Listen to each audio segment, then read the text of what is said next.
commercial flights flying over Mendocino County, we discovered that it was the intra-flights that we were seeing looping the loop around the county and making the X's in the cross-hatchings.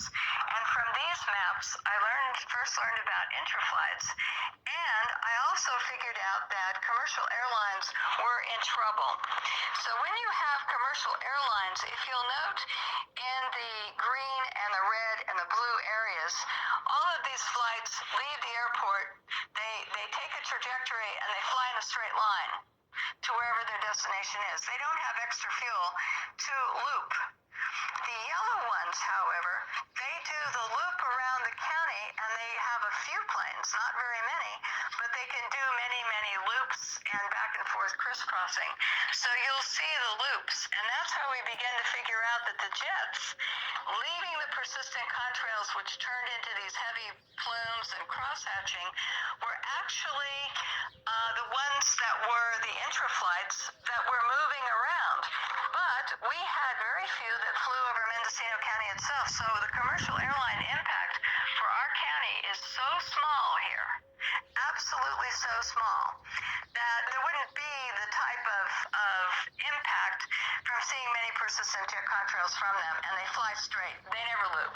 The jets around us look like racetracks sometimes, where they're going in an oval around the county, or they're going over the Pacific Ocean, over to Lake County, and back. So they're traveling across many counties in these circular patterns. And this was the first time I had the FAA representation to show this particular endeavor.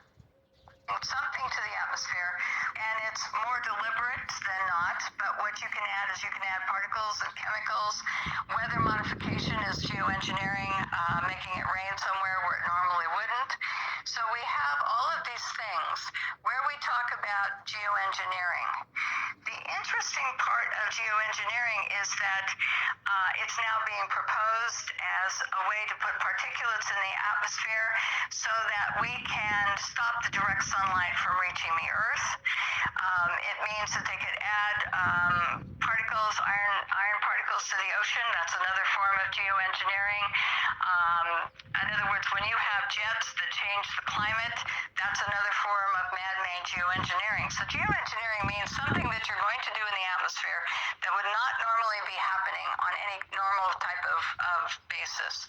In other words, a volcano would be normal. The particulates coming up from a volcano, for example, would be a normal phenomenon, and then we would take whatever consequences comes from that.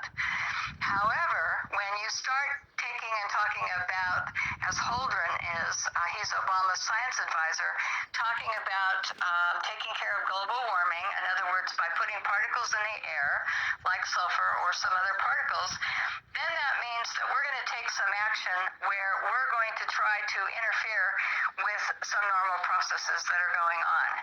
And the problem with this, for example, with sulfur, is that sulfur, in the sense of it, we took it out of diesel fuel in California in 2006, and we said we have to clean it up because kids get asthma from sulfur, lots of health problems associated with too much sulfur in diesel fuel.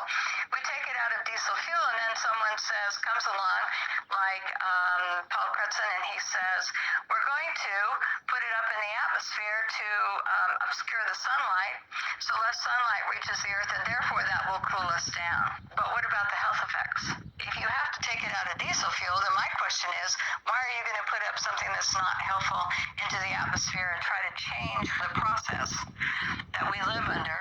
And that's what geoengineering is. It's taking something and you're going to artificially induce something into our environment that's going to change for some reason. For example, stopping global warming or slowing it down.